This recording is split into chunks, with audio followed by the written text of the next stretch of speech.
Hello and Om Shanti. Hope you all are well. Well, today I felt inspired to create this little small video on food, a very popular topic indeed, right? For most people, food keeps us alive. If we don't eat food for a few days, we won't be able to live. Food provides the energy for us to keep moving. It provides the nutrients for the different parts of the body, the cells of the bodies, and even the chemicals, the enzymes that are secreted, all the processes that are happening at the cellular level. All of this is, you know, kept alive by food. But we are seeing that more and more this understanding is coming to all of us that the food that we eat can be a big factor in keeping us healthy. Yeah, alive is one thing, but keeping us healthy. And there are certain foods that when we eat those, we won't be healthy, and then certain foods we eat, we would be healthy. So first, in the next few minutes, I'll try to talk about what we need to eat. On one hand, there's this big hype about GMO versus non-GMO food, and I'm sure you all understand what is GMO. GMO is genetically modified food, and of course, a lot of this is not good for the health, not good for our intestines, our body in general, and then a lot of processed food around as well. Gone are the days of cooking, right? For many people, so getting those raw vegetables, washing them, cutting them, cooking them is just too much for many, and so they resort to all these processed foods. And if you look at the back at the ingredients, there's so many, and so many of these are just simply as preservatives. They don't get eliminated from the body when we eat them, and so they accumulate and create all the different problems that we are seeing now. The overall inflammation, heart attacks, strokes, diabetes, high blood pressures, just everything, and even cancers. So what I inspire all of you to do is to see how you can go back to how our forefathers used to eat all the natural foods. And in fact, how I like to see it is the way the ancient mystics, the ancient sadhus, saints used to eat. Their food was filled with a lot of green leafy vegetables, fruits, even flower petals, sprouts, and very, in fact, honestly, very little of grains too, and definitely not meat and fish and eggs and so on and so forth. And so these we are now seeing from the food scientist perspective too, that all these foods, that I talked about at the end, these meat and all that, create a lot of inflammation in the body. If you go back into the ancient scriptures, the Indian ancient scriptures, they talk about these two types of foods. One is the Satvik food, and the other is the Tamasic food. Actually, there are three types: Satvik, Rajasi, and Tamasic. The Satvik food is food that brings happiness, brings health, brings healing, brings peace in the mind, because now we are realizing that there is a lot of connection between not just the health, the physical health, but the mind. And of course, if the body is healthy, the mind will be happy. But not just that kind of indirect connection, but there's a direct connection between food and the mind. So when we eat tamasic food, which would include meats and poultry and even onion and garlic is considered as tamasic. So when we consume these foods, some of which medically they're talking about, maybe some researchers say that garlic may be good for health, meat is important to get your muscles going, and so on and so forth. But even if that's true, I don't want to argue with that, and even if that's true for at the physical level, but these foods affect the mind adversely. Mind becomes unhappy, mind becomes unstable, mind becomes tense, anxious, and especially it's no brainer really. Think of it when animals are slaughtered. what goes on in their mind, the stress, the anxiety, the fear, and all the chemicals that are secreted because of that fear, the negative reaction, creates all the effects in the meat, and that meat is consumed by human beings. What's going to happen to the human beings? And I don't think there is much to argue about that. But even if physically, some may argue that it is great, but mentally these are not good. So if you want to lead a peaceful, happy, healthy life, then I inspire you to try sattvic food for a little bit of time, like at least 5, 6, 7 days, and see what it does to your mind.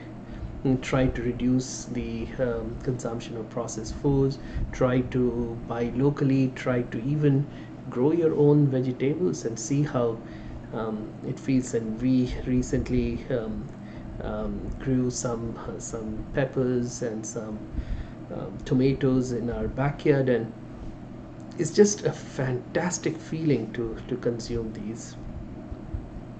So this is the first part, what we need to eat, and I think most people already understand it. I think there's somewhere a little bit of implementation crisis that's going on in the world. People have become so addicted to processed foods and all the Tamasik food that even though they know that it is destroying their bodies, they're still not able to get rid of it. But more importantly, I want to touch upon the whole aspect of how to eat.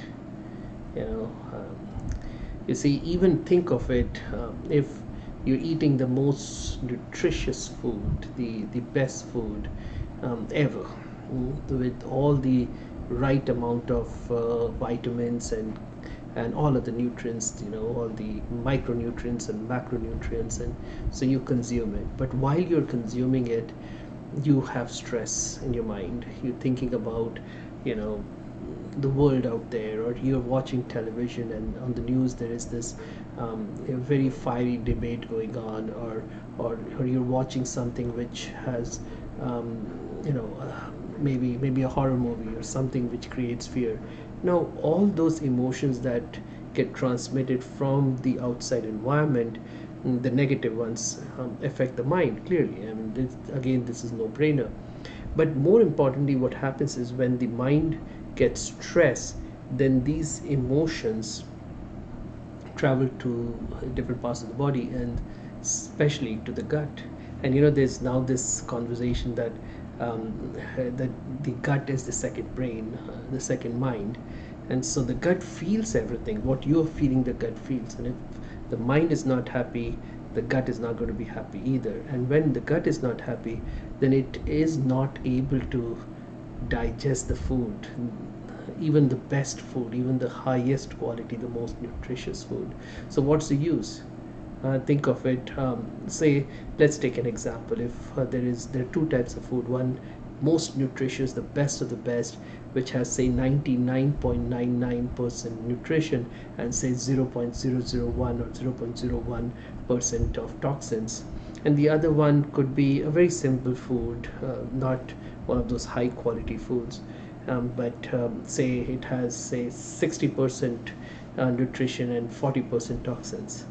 Now if your intestines are happy, if you are happy, your intestines are happy, then even when consuming an ordinary food with just 60% nutrition, it might be able to absorb much more nutrition, and will be able to eliminate or reject the toxins.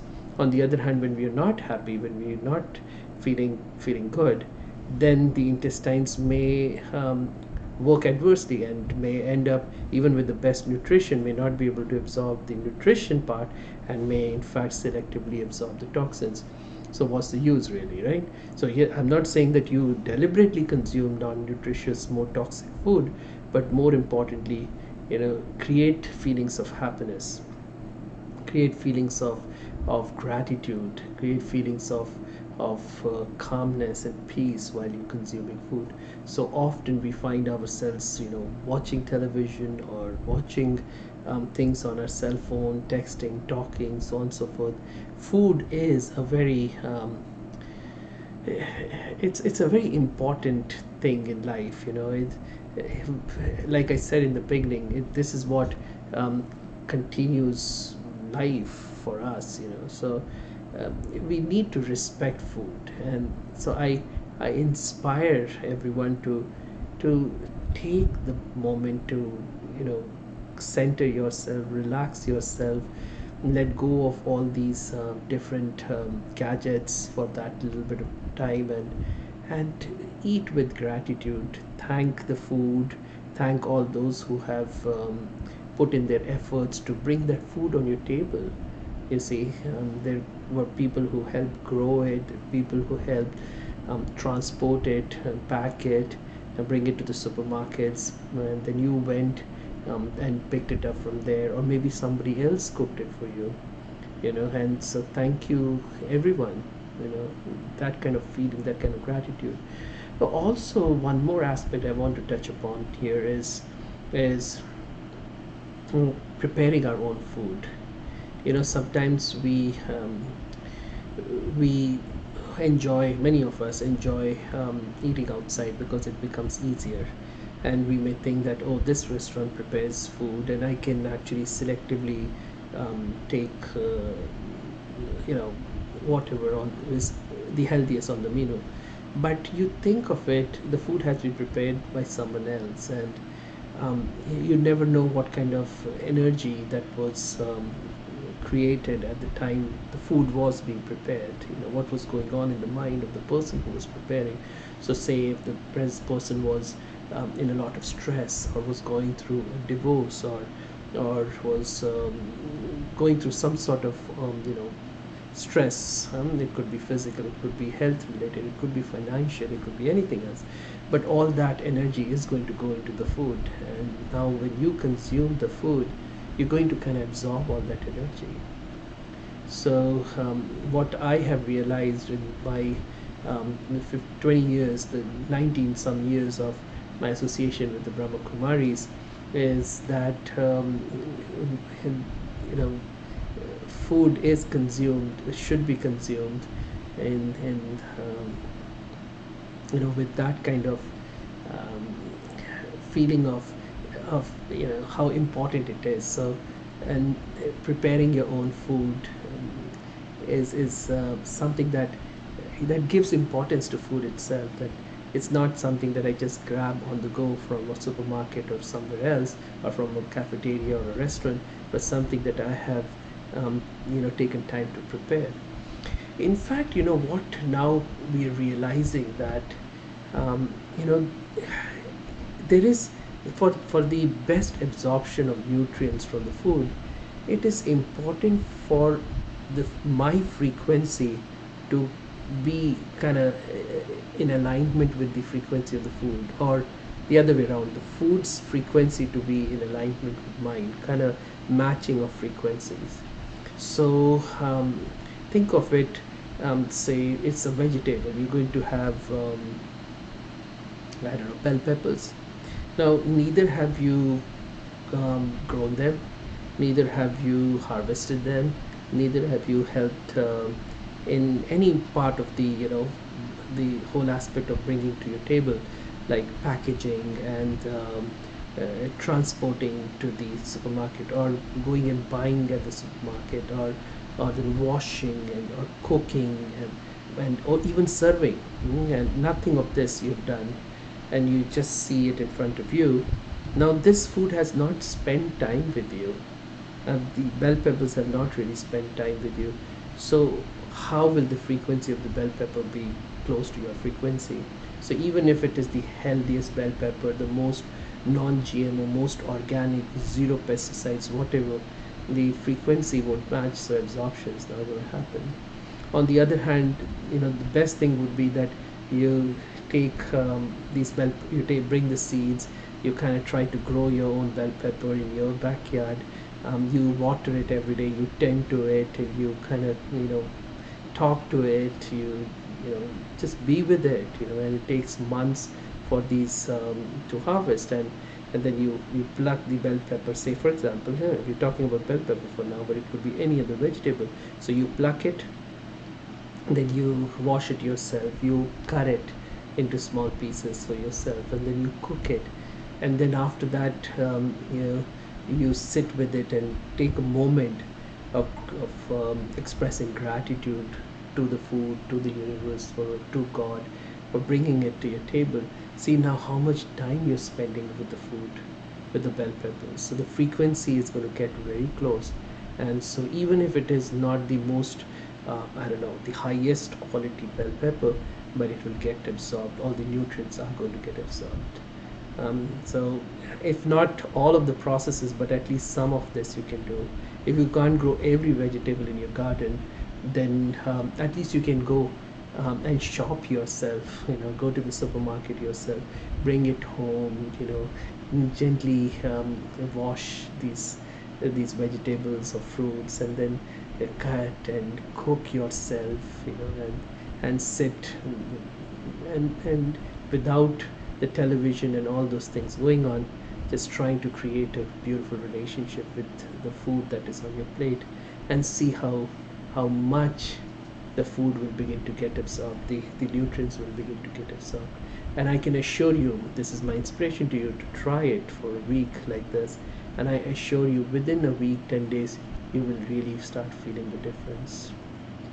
Anyways, I'll talk more about it in the upcoming videos, because this is a topic which I enjoy talking about. But meanwhile, check it out, try it for yourself. I inspire you to experiment, and if you want some, drop in your comments. I would love to hear from you as well. All right, until next time, thank you very much. Om Shanti.